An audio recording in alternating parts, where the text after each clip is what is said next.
Hello friends, railway की पाठशाला पर आपका स्वागत है। दोस्तों, रेलवे की तरफ से ग्रुप डी भर्ती को लेकर एक बड़ा अपडेट यहां पर आया है। जो भी यहां पर लोअर मेडिकल स्टैंडर्ड वाले कैंडिडेट हैं उनके लिए बड़ी खुशखबरी यहां पर आई है।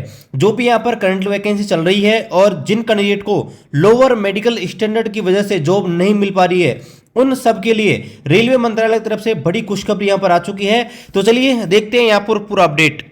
तो यहाँ पर देखिए, ये वो ऑफिशियल ऑर्डर है जो यहाँ पर रेलवे बोर्ड के द्वारा सभी जनरल मैनेजर हैं ऑल इंडियन रेलवेज को उनको यहाँ पर भेजा गया है।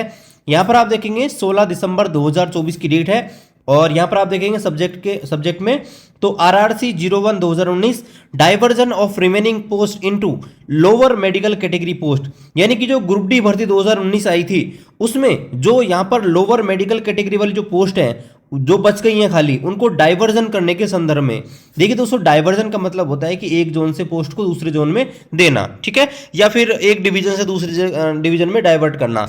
तो यहां पर देखिए बताया गया है कि board had reviewed the position of employment status in level 1 vacancies against various category notified under CNRRC 01 2019 and decided as below, तो as follow। तो यहाँ पर दोस्तों बताया गया कि रेलवे बोर्ड जो है उसने लेवल 1 यानी कि ग्रुप डी जो भर्ती है, ग्रुप डी की जो वैकेंसी है उनके पैनल को यहाँ पर रिव्यू किया है और अब यहाँ पर ये निर्णय यहाँ पर लिए गए हैं। तो यहाँ पर देखिए क्या क्या बदलाव यहाँ पर किए, क्या यहाँ पर निर्णय लिए हैं। तो यहाँ पर देखिए, जो कैंडिडेट अभी डॉक्यूमेंट वेरिफिकेशन के लिए बुलाए गए हैं, देखिए होता क्या है कि समय समय पर रेलवे में नई नई डॉक्यूमेंट वेरिफिकेशन लिस्ट निकलती है।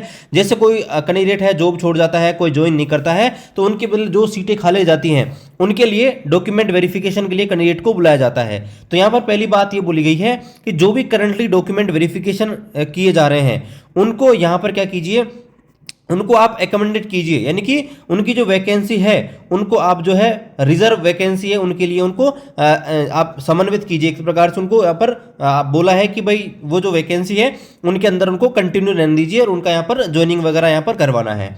आगे यहाँ पर देखिए, no fresh DV will be initiated, नया कोई भी डॉक्यूमेंट वेरिफिकेशन लिस्ट नहीं निकाला जाए, यानी कि जो ऑलरेडी निकाल दी गई हैं वो तो चलने दो, लेकिन जो अब बाद में अगर आप रिसेंटली निकालने वाले हो उन पे यहाँ पर रोक लगा दीजिए। और यहाँ पर देखिए आगे बताया गया है इंपॉर्टेंट चीज, रेलवे में be advise to divert unfilled vacancies to lower medical category only to extend the ability which is enclosure in the annexure. नीचे एक लिस्ट दी गई है, तो अगर रेलवे चाहे तो जो भी यहां पर वैकेंसी है उनके पास अनफिल वैकेंसी उनको यहां पर डाइवर्ट कर सकती है जो लोअर मेडिकल स्टैंडर्ड की पोस्ट है, ठीक है।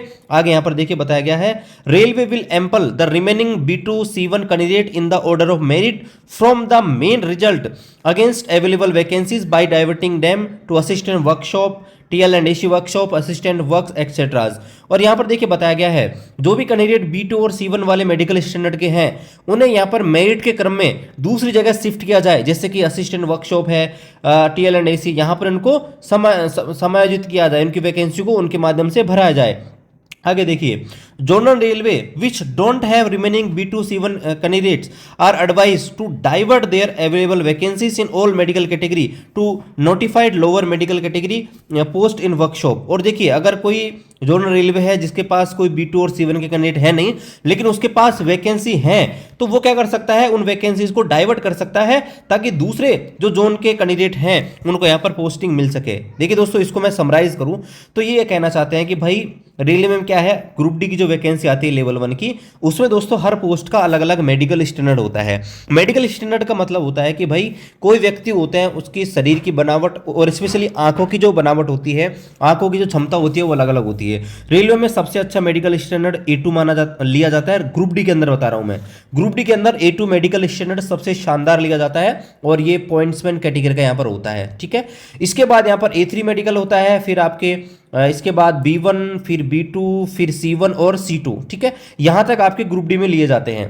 लेकिन दोस्तों होता क्या है, यहां पर एक प्रॉब्लम होती है, उस प्रॉब्लम के बारे में, प्रॉब्लम यह है दोस्तों कि मान लीजिए कोई जब वैकेंसी निकलती है तो उसमें क्या होता है कि जो पोस्ट अलॉटमेंट होता है वो प्रीफरेंस के आधार पर किया जाता है। मान लीजिए कोई कैंडिडेट है और उसका मेडिकल स्टैंडर्ड बहुत अच्छा है, लेकिन उसके नंबर सीबीटी में बहुत अच्छे नंबर आए हैं, तो उसे जो है कोई सी भी पोस्ट मिल सकती है जो भी उसने प्रीफरेंस डाली है। मान लो कि उसने वर्कशॉप की पोस्ट डाली है और वर्कशॉप का जो मेडिकल स्टैंडर्ड है वो यहाँ पर बहुत लो रखते हैं, C1 मेडिकल स्टैंडर्ड रखते हैं।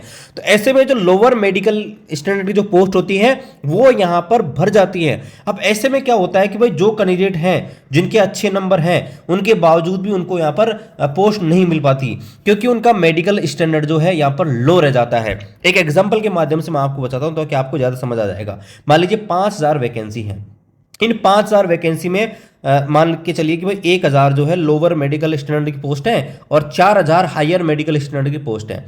अब यहां पर क्या होगा कि जो अच्छे कैंडिडेट होंगे जिनके नंबर बहुत अच्छे होंगे वो उनको पोस्ट प्रीफरेंस के हिसाब से पोस्ट मिल जाएगी। तो हो सकता है कि वो कैंडिडेट जो हैं 1000 जो पोस्ट हैं लोअर मेडिकल स्टैंडर्ड की उन पे भी दोस्तों पोस्ट यहां पर ले लेंगे। लेकिन जब 5000 लोगों का सिलेक्शन किया जा रहा है तो बाकी के जो लोग होंगे तो उनको भी सेलेक्ट किया जाएगा, लेकिन जब चेक किया जाएगा कि भाई आपका मेडिकल स्टैंडर्ड तो फिट नहीं है, आपकी जो 4000 जो पोस्ट बची हैं उनमें से हम आपको नहीं दे सकते क्योंकि आपका जो मेडिकल स्टैंडर्ड है लो है।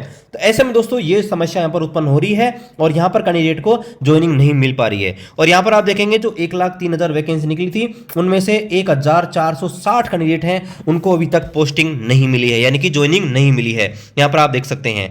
तो अब यहाँ पर देखिए क्या किया जा रहा है। यहां पर आप देखिए अभी तक जो वैकेंसी है जो काउंट करिए 1754 वैकेंसी ग्रुप डी 2019 वाली जो भर्ती थी उसकी यहां पर खाली पड़ी है, यानी कि उनके पद यहां पर खाली पड़े हैं। और कैंडिडेट कितने हैं? कैंडिडेट है 1460।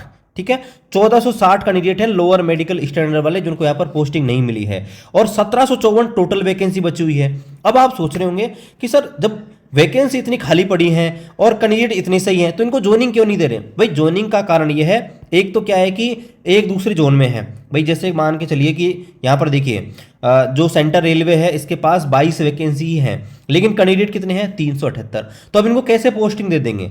ठीक है, तो इनको क्या करना पड़ेगा? डाइवर्ट करना पड़ेगा। तो भाई रेलवे बोर्ड ने सभी जो जोनल रेलवे हैं उनको ये इंस्ट्रक्शन दिया है कि आपके पास जो भी वैकेंसी हैं उनको क्या कीजिए? डाइवर्ट कीजिए, ताकि जो वेटिंग वाले कैंडिडेट हैं, वेटिंग नहीं बोलेंगे इस प्रकार से, लोअर मेडिकल स्टैंडर्ड वाले जो कैंडिडेट हैं उनको भी यहां पर जॉब मिल सके। ठीक है, उनके नंबर अच्छे थे, उनको यहां पर बुलाया गया, लेकिन मेडिकल स्टैंडर्ड लो होने की वजह से उनके यहां पर पोस्ट बची नहीं है।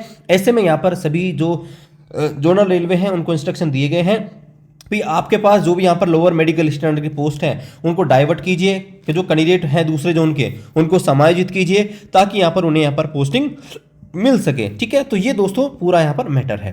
बाकी देखिए नई भर्ती का अपडेट है वो तो दोस्तों मुझे लगता है 2025 में आपको मिलने वाला है, क्योंकि अभी आप देखिए तो यहाँ पर मिनिस्ट्रियल एंड आइसोलेटेड कैटेगरी है उसका अपडेट यहाँ पर आ चुका है कि उसके फॉर्म यहाँ पर स्टार्ट हो जाएंगे जनवरी में।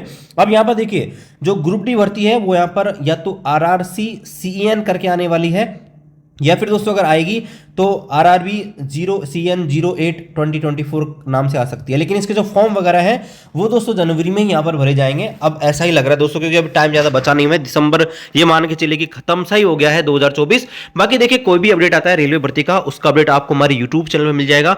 चैनल को भी सब्सक्राइब कीजिए, शेयर कीजिए। मिलते हैं अगले वीडियो में, तब तक जय हिंद, वंदे मातरम।